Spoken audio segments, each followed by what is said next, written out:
Did the COVID vaccine save lives? And also a sub-question to this topic. RFK Jr. pulls $500 million in funding for vaccine development. Is this good for the USA? Go ahead. So I'll just start off my introduction to this topic with the sub-question to that topic, which is RFK's pulling of $500 million worth of mRNA vaccine funding from the U.S. I want to point out that among those projects that have lost funding are projects for an mRNA vaccine for HIV. And I just want to point out that RFK probably does not care about a potentially promising vaccine coming out for HIV because he doesn't think that HIV causes AIDS. And I think that is very, very troubling to support Head of the in an individual. HHS, everyone. Yeah. He has written chapters in his book about how HIV does not cause AIDS, was not responsible for the AIDS epidemic, and so he just is going to hamstring efforts to help people who are the most disadvantaged when it comes to facing HIV/AIDS, which are people in the world who are still suffering most from it. So I think that is incredibly disgusting and monstrous of him to do, and it shows a complete lack of understanding of not only scientific data, but an understanding of who is suffering in the world and who needs the help most.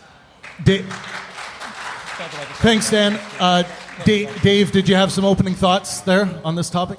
Well, we're going to get into the data of the COVID vaccines as well, but they will try to use things like VAERS database and inflations of unreliable data on VAERS database, personal surveys, all of their sources for trying to pretend that the COVID vaccines killed all these insane amounts of people. 100% fabricated. Plenty of studies showing that they objectively saved millions of lives. Once the vaccines had been rolled out, it's extremely clear that the deaths were after that point 90% were unvaccinated. So there's just, as with all of these topics, there's going to be a reliance on disinformation, lies, distortion of data, unreliable data to try to pretend that COVID vaccines, like all of the other vaccines that they're railing against, have done things that they simply have not done. All right, Steve and Pierre. So I'll agree with a couple of things you said. So I agree that there are many papers that say that. Granted. Going back to your comment about how it can't all be a conspiracy. Now, let's be clear. I didn't say that all of science. I will say there's areas of science that when they present a threatening to the economic model. You alluded that all of the journals are compromised. Let me finish my sentence, okay? You said a conspiracy. Here's where you do not know what you're talking about. It doesn't require a conspiracy. It's nothing but incentives. No. Stay in line, and that's how it happens. It goes to the societies, the researchers, the journals. All they have to do is behave according to incentives, and not it all one falls whistleblower, into right? place, okay? Nowhere in the world, not Now, one whistleblower. In terms this cabal. of this idea that they saved millions of lives, you'd have to really ponder for a second why life expectancy in the U.S. dropped by 3 whole years, starting in late 2020 to 2024. 3 years. And if you guys can do math, I know you're like master scientists and biologists, but if you remember math, for life expectancy to drop, who has to die? The youngest and healthiest, the least risked towards COVID. And what were they dying of? Nobody knows. Suddenly, young people were dying like mad. And you know where the data comes from? Doesn't come from your journals. Comes from the life insurance industry, which I've written a lot about. I've sat on calls with executives from all the life insurance companies, all behind cameras, by the way. None of them wanted to show their face. But they saw a massive emergency in 2021. They reported, especially among young people, a 40% rise in year-to-year mortality in 2021. In the youngest and healthiest of society, this was group life health insurance, which is generally Fortune 500, white collar. They were dying at rates that outpaced any other sector, from 25 to 44. And you know when that it spiked? The third quarter of 2021. We saw young people dying in droves. You cannot dismiss that data. I don't care how many studies you show me. And I've compiled many studies. You probably haven't heard of because they don't hit the big journals, but of huge increases in cardiac arrest calls to young people who just got vaccinated. I got a FOIA request from New York State. In February of 2021, you know what they were doing? is vaccine clinics were calling the EMS to tell them they were vaccinating that day and they wanted them on standby. So 6 weeks, I have it written, it's FOIA request from New York State, and have you ever heard of a medical clinic calling an ambulance before they start work and saying, we want you on standby? And there's 4 instances of that throughout Westchester County. So just tell me why everybody started dying in 2021. Young people who've never died at those rates before. A 10% year-to-year rise is a 1 in 200 year event. Outside of wartime or a massive terrorist attack, it's never been described in the history of the life insurance industry. Theirs rose 40%. Something truly unique happened in the third quarter of 2021, and no one knows. We do. Okay, so if you want to show that the COVID vaccine saved lives, what you do is you look at the record level data. We have one record level data set that's publicly available that epidemiologists can look at to prove that the COVID vaccine saved massive numbers of lives. Do you know how many papers that have been published by epidemiologists who look at the only record level data set where you could prove that the COVID vaccine saved lives? You know how many papers were published? 0. So, look, if the COVID vaccine saved lives, and we have the record level data set that would show whether or not that was true, don't you think that every epidemiologist on the planet would be rushing to that data to show, see, we were right? Why are they all avoiding this publicly available record level data set that would tell us the truth? Now, Japan, they are the highest vaccinated population on the planet. These guys have like 6 or 7 vaccines because in Japan, you're very likely to follow the instructions of your health officials, so they're very obedient. They get all these shots. This led to 600,000 excess deaths in Japan over a 3-year period, the highest in their history. It's unprecedented. Do you know when the excess deaths started? It started when they rolled out the vaccines. Excess deaths were a flat line in Japan. They rolled out the vaccines, and the excess deaths skyrocketed.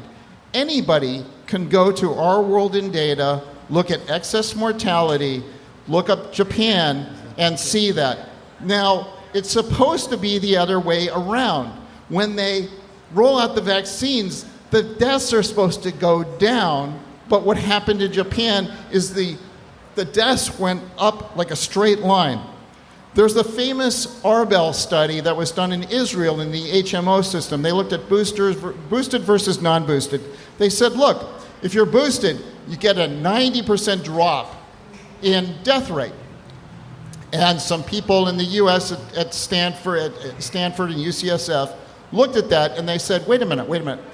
Non-COVID, these people who are unvaccinated died at 10 times more than the people who are vaccinated during non-COVID. In other words, the people who opted for the vaccine were less likely to die. So what they found was that this 90% protection offered by the vaccine was a complete mirage. It has to do with the healthy vaccinee effect, and it's because the people who refused the vaccine died at 10 times the rate of people who accepted the vaccine during non-COVID, which is essentially the control group. So naturally, you get COVID, they're going to die at a 10 times higher rate as well. This doesn't mean the vaccine worked, it just means the people who opted for the vaccines were healthier. There's no knee anywhere in the world that I could find when the COVID vaccines rolled out. What's supposed to happen is you look at all-cause deaths, you look at COVID deaths, and when they roll out the vaccine, whatever the trajectory it is, it's supposed to have a knee in it where it then flatlines as soon as they rolled out the vaccine.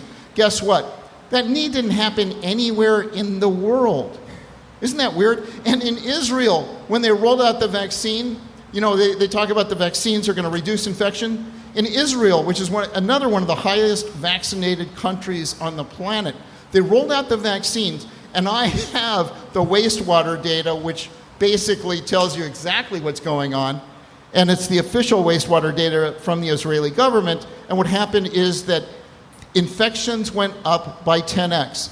Israel had the highest number of Delta cases in the entire world. And this was even admitted in the Arbel paper. Now, if the vaccines prevent infections like we were told, why is the most highly vaccinated country in the world having the highest increase in COVID infections in the world? We don't know. You know, that's weird, isn't it? It's kind of called a natural experiment. And then there was the Levy study done in Florida. And then what they did is they matched like 9 million people with a very, very strict matching conditions. So only 10% of them exactly matched. They matched people basically, if you got vaccinated at the same place at the same time and lived in the same block, they would match you up. So they threw away 90% of the data and matched people very precisely on 7 different criteria. And Barbara Dickerman did a study, she's at Harvard, showing that if you match people on these criteria with very loose matching, you're also matching their comorbidities. Now, here, it was much, much tighter than Dickerman did, which means they're matched on all sorts of things, including comorbidities. Guess what? There was a 36% increase in the non-COVID all-cause mortality for people who got the Pfizer vaccine. Wait a minute. If these vaccines are perfectly safe, they shouldn't increase your non-COVID all-cause mortality at all. It should be a flat line. These things are supposed to be safe. So how can you have a vaccine which increases your all-cause mortality by 36%?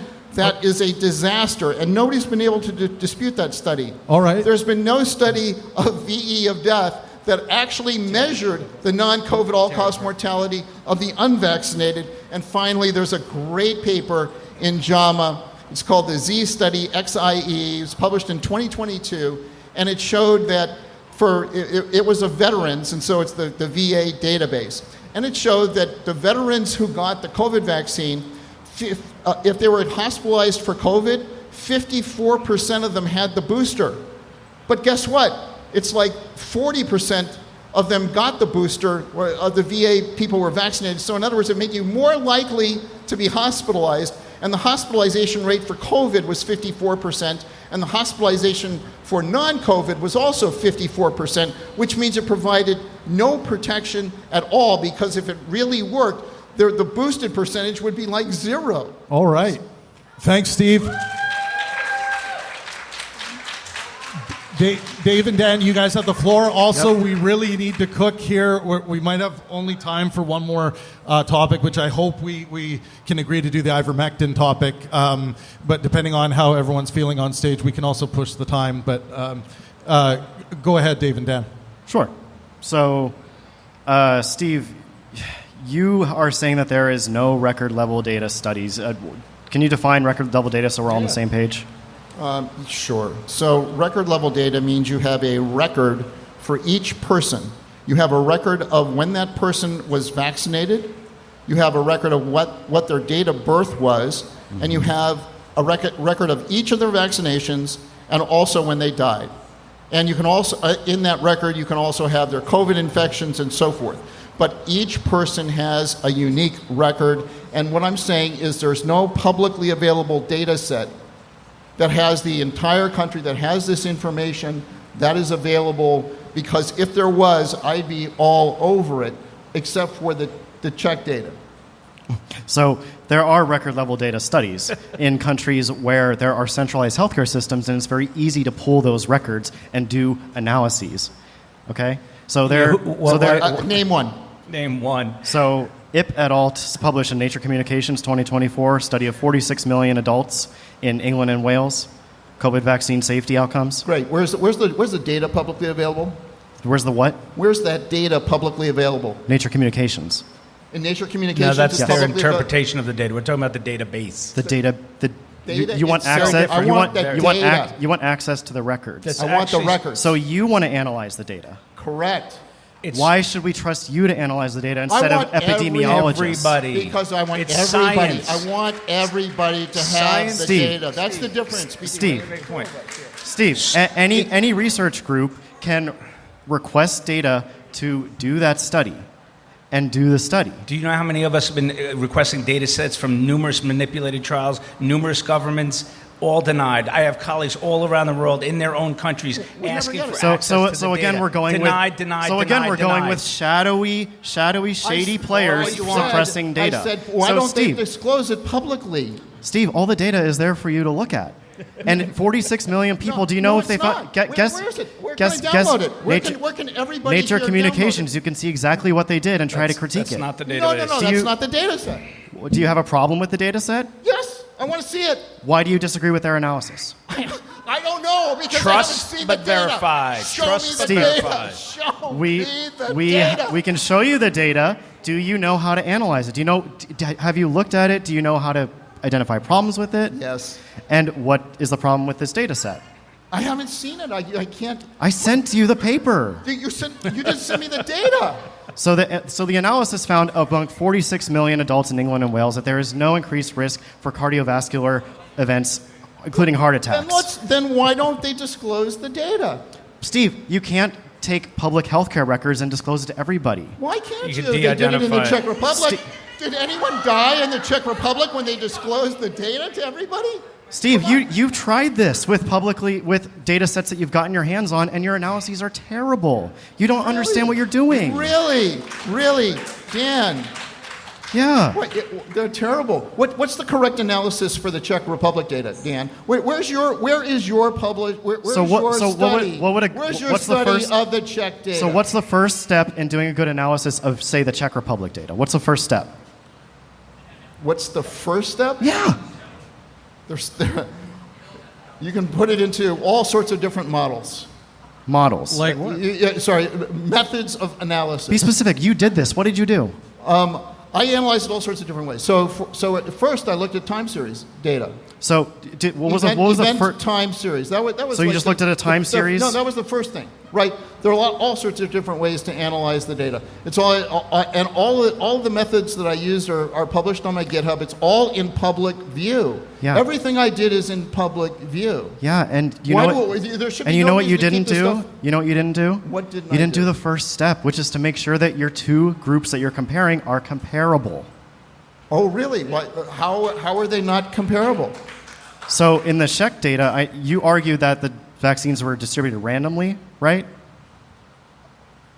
There is no evidence of a systemic That's what you did, bias. right? There's no evidence So of a people bias. can choose their vaccine. There's a preferential recommendation against Moderna because we're not all in the pockets of Big Pharma and we Right. go with the data. Yeah. So, and there's availability differences across the country, right? Of So course. it's not random. No, it's not random. But you argued it was random at one point. You had to be told it wasn't. No, I said there was no systemic or systematic bias in the distribution of the vaccines. People didn't know which vaccine was going to be safer. Like, if you They were ask advised, there was a preferential recommendation against Moderna. No, there Yeah, wasn't. yes, there was. No, that's news to me. Where is it?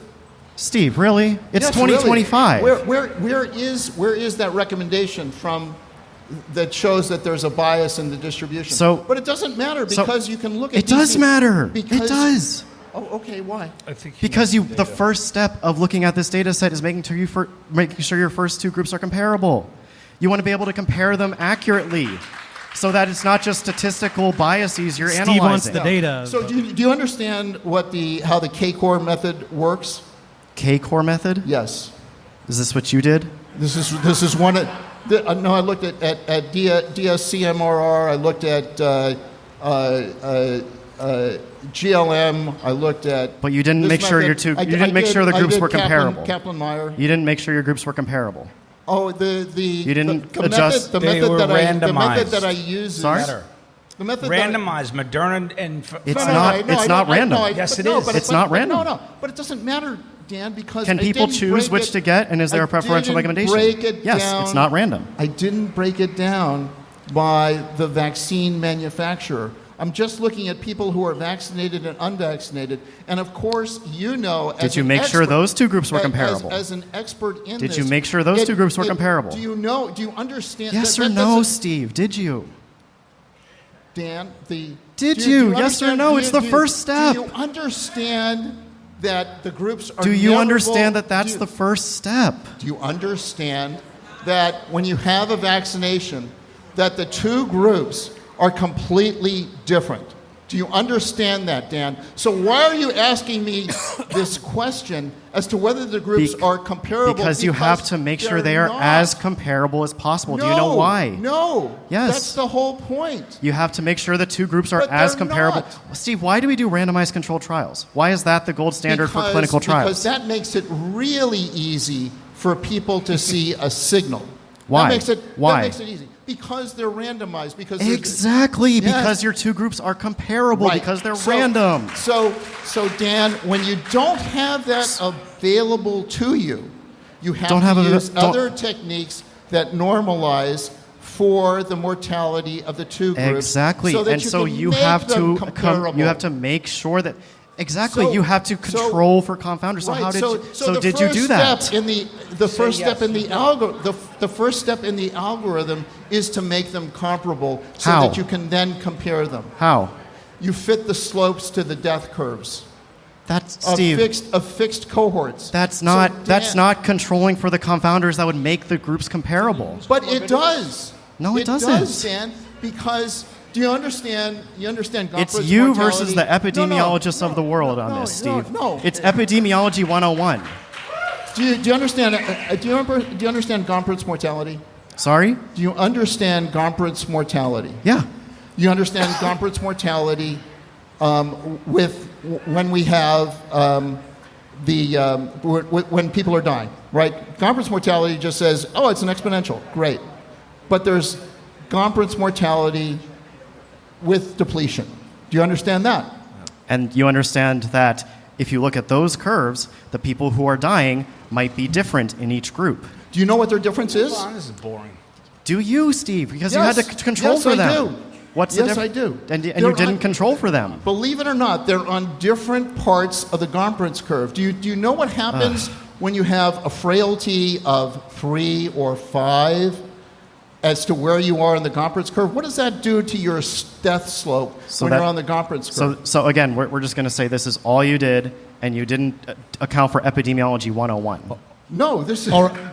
this is not all I did. The first thing is to normalize the cohorts so that we take away the differences in the cohorts. And so what So I did... are you controlling for age, socioeconomic Dan, status, smoking All right. status? Tell me Are the you controlling negative for pre-existing control. conditions? Are you No, I don't controlling need for to. health-seeking No, behavior? All you right, don't guys, need to. I think Don't need you to. guys... I have a negative Did control. you say you don't need I have to? a negative Did control. you, did you just say you don't One- need to? Yes, because You guys, I have a negative let's control that shows let's- that it takes all of that There- out. there Let's you hang go. on for a second. Now,